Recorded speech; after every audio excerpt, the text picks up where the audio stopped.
Tennessee landed a commitment from a 6'4", 320-pound 2026 offensive lineman, Brandon Anderson, who is a 4-star on 247 Sports composite, mix of a 4-star and a 3-star in a lot of different places. But in the end, like it's he's overall a 4-star. Committed. Reportedly said he just knew after back-to-back visits. Said I talked to my mom about it and stuff, and said she was happy about my decision. So I just wanted to commit. By the way, that's not an underrated quote. A lot of players do listen to their moms on this in recruiting, and you know that, Yeah. Dave. Yeah. So and by the way, the other point is a lot of these kids, nobody factors in, to fuel your point, Dave. No one factors in culture more than the moms when they're on the visit. They pay attention to the culture of the program more than anybody else, and so that's actually a really good feather in Tennessee's cap of culture if the moms are wanting their kids to go to Tennessee. Hey, you got to find the decision maker. And sometimes it's a coach, sometimes it's dad, sometimes it's the actual kid, but a lot of times it's the mom. And Tennessee's going to win a lot of those battles. So 4Downs Now brought to you by Medicare Misty as we talk about Tennessee's newest commitment and where the Vols stand for the 2026 class. Let's get to Cooper Mays. Coop, what should we do? Cooper Mays here. Hit like and subscribe. You hit like and subscribe. Hit that thumbs up button, please. We appreciate that. First down. Coop here. First down. All right, Caleb, what do we got for first down, sir? All right, so on first down, just how big of a pickup is Brandon Anderson for Tennessee? You could say elite, fringe 4-star offensive lineman. I think I think he's a huge pickup. I think this is exactly the type of player Tennessee wants, and he's an interior lineman. And again, I mean, you never complain about 4-star pickups on the offensive line, right, Dave? No, I think you completely take this one, and I think that Tennessee needs to pick up a handful of these type of guys. Now, you said he's a little bit fringe with a 4-star. Isn't pretty much everybody fringe from going up a level because it's so early in the 2026 class? Now, Tennessee has 3 commitments now. When I look at this young man in particular, I do like his athletic ability. I also like the fact that, fair or not, Tennessee's offensive linemen have come under a lot of criticism lately. So this young man is telling us that he believes in Glenn Ellerbe, which is a good sign. So Tennessee with 3 commitments now with Anderson. The other thing that I like about Anderson is I've been told he seems okay with playing the interior right now, whereas to some people that's viewed as a slight. You want to play tackle, that's the sexier position, but that's what I've been told, that he's willing to do that. Now, he is 6'4", 320 pounds, which is more of a tackle-style body. The bottom line is this is still Tennessee going out early, extending an offer that maybe other teams wouldn't. Would you agree with that? Because Tennessee still has to be slightly ahead of the curve. Oh, absolutely. They have to be ahead of the curve. And you're right, this is something that's the big thing he brings to the table, which is that he's going to be willing to play on the interior. And look, we're talking about the tackles right now, but honestly, after this year, interior is a big question because the 2 hallmarks of this offensive line, Cooper Mays and Shavonte Sprackens, are gone. So, Right. The interior, getting interior linemen and willing interior linemen is a big deal. All right, what down is next, Coop? Cooper Mays here. Second down. All right, thank you. Does this further prove Tennessee's future is fine at the offensive line? Fine is a weird word to choose. I think it was Philip Fulmer who used to say, "How are you doing?" right before a game. And if the player said fine, he would say feeling insecure, neurotic, and too excited. Yeah, that was the acronym that he used. So fine is an interesting choice of words. Yeah, I think they're fine. Are they exemplary? No, they're not. They haven't been exemplary in college in recruiting offensive linemen out of high school, and that's why they've been forced to go the JUCO route. I think this is a positive sign, but I don't think Tennessee's fine yet, and I'm not going to think that until I see some of the guys like Shamumarov, Satterwhite, some of those guys contribute that came to the Vols out of high school. And that's going to be next year, barring injury, which we hope isn't the case. I've heard great things about those guys, but I'm not ready to say fine just because they pick up a fringe 4-star kid. So what you're saying is you need the response that that guy in Empire Strikes Back said right before they were about to have that battle on Hoth, when he's like, I feel like I could take on the whole Empire myself right now. I don't remember that, but I'll tell you this. Okay, you either want 5 or 6 of these guys or 2 or 3 David Sanders, right? Because I mean, the chances of a guy like David Sanders, that is the highest offensive tackle out of Charlotte, committed to Tennessee, that he's going to have an impact is what, 80%? I mean, typically any prospect, if you look at any signing class, and here's a little bit of knowledge for you, Caleb, they're all 50-50. 50% of the guys contribute, 50% don't, and they end up washed up somewhere else. But David Sanders would be on the high edge of that. This guy is probably a 50-50 guy. 4 years from now, we'll either be talking about him playing and look at the job that Tennessee did. By the way, Alabama offered him, but Kalen DeBoer has to be ahead of the recruiting curve like Josh Heupel has had to be. So that's not like an old Alabama offer.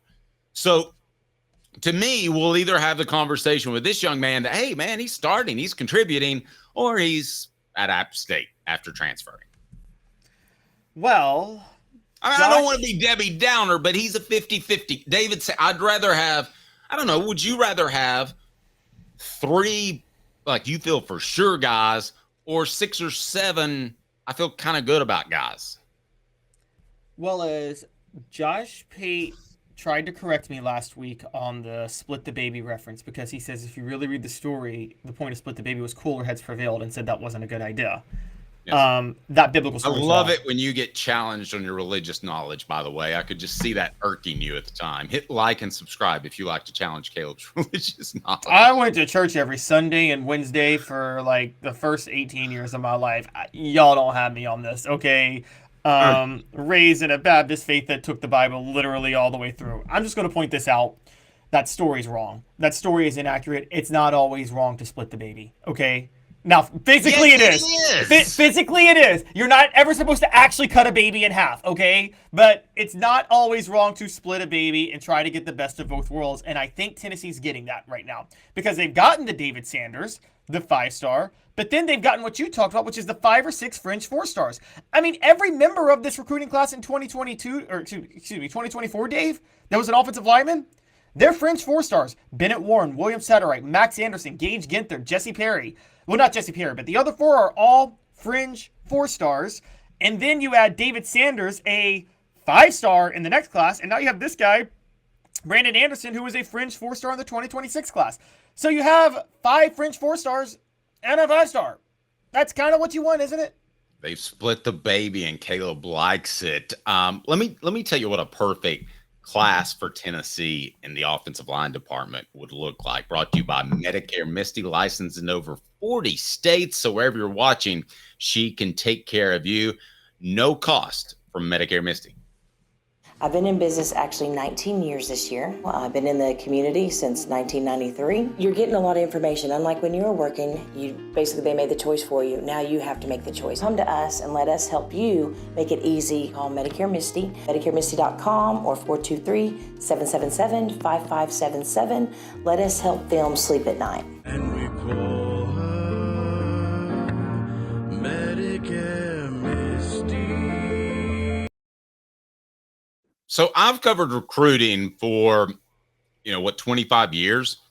I always thought the 2 and 4 rule to get to 6 was the best way to recruit offensive linemen. 2 guys like a David Sanders that you absolutely feel 100% good about. 2. And we could debate whether or not they had that in the 2025 class. And then 4 other guys that could grow into a Scott Wells. He was a 3-star guy, if I remember correctly. But you liked him because he had leverage. He played, and he started 12 years with the Green Bay Packers. He wrestled, so he was a very good player. So I've always thought the 2-4 rule, that's how you need to recruit offensive linemen. 2, that you absolutely went to battle with the best teams in the nation and got, a la David Sanders, and about 4 more guys that are 3 or 4 stars, and you're going to find out really quickly if they like physical football. Cooper Mays would probably be in that 4 range, right? Yeah. Yes, I agree. And also with Cooper Mays, again, the problem with interior offensive linemen, and this is why his willingness is such a big deal. It's much harder to measure. Can we say that with tackles, you can kind of measure like, oh, can you physically do this? Oh, well, then you can play tackle. And where with interior linemen, it's more, there's a lot more about will, leverage, understanding calls. That's a lot more common in the interior. And you can't really measure that with physical abilities, right? Yep, I agree with that. What down is next, Cooper? Tennessee center Cooper Mays here. 3rd down. All right, what's next? What do we got? Tennessee picked up a commitment out of Georgia. You guys tell me. Is Tennessee going to be willing to reestablish a pipeline in Georgia? And I say this way. Now, it seems like this was down to Tennessee and Alabama, so I don't think Georgia was much in the running. But I told you guys on first down that the kid's mom really liked him going to Tennessee, and all the quotes sounded like the mom wanted him going to Tennessee. Dave, I'm reading as moms want their kids out of Georgia because of the culture that Kirby Smart's running right now. Maybe I'm reading too much into it. No, I don't think you are. We're going to read more about, or we're going to talk more about the issues going on at Georgia and how, Kirby Smart just has no filter now. It's like he's grown into some sort of Saban-like character where he can just say what he wants to about college football. Sorry, I know you got a couple of national titles, but you don't have 7. All right, so you're not at that point. What down is next, Coop? All SEC center Cooper Mays here. 4th down. All right, 4th down is what? 4th down is, are more prospects to come after the Alabama game? And you guys, we have a column up right now on Off the Hook Sports by Stacey Oliver about prospects reacting to the Tennessee-Alabama game. You have Ryan Mosley, Leo Delaney, Edward Baker, Jeremy Finch Jr. They were all there. They were all super excited with the win. The crowd was into it. Is this just the first of a series of dominoes, Dave, from the Alabama game that's going to change stuff up? I think so. Ryan Mosley, 6'2", 196-pound wide receiver out of Carrollton, Georgia, talked about it. It was just incredible energy, incredible place to watch a game and then eventually play. Leo Delaney is a 4-star offensive lineman from Charlotte. Tennessee just appears to be building a foothold there. Edward Baker out of Baltimore, Maryland. Weird place to recruit. Sometimes the Vols have had success there. Sometimes they don't. Dominic Bailey's from there, and he balled out in this game, which stands out. That's true, but I'll give you another example out of the D.C. area. I thought they had Eddie Goldman, and that didn't work out. They're just tough to predict, is all I'm saying. Not predict on the field, predict in recruiting. He's a 6'4", 315-pound offensive lineman as well. And then Jeremy Finch Jr., he's predicted to commit to Notre Dame, but 6'2", 241-pound defensive end would be huge, and said he was dazzled by his time in Knoxville. And never forget the fact that at Notre Dame, you have to stay in the dorms, okay? So a lot of times people go to Notre Dame, and they might be Catholic. They might have religious reasons to want to go there, but they go and they see how really the players aren't treated nearly as well as they are at any other school. And so that can sometimes go in another direction.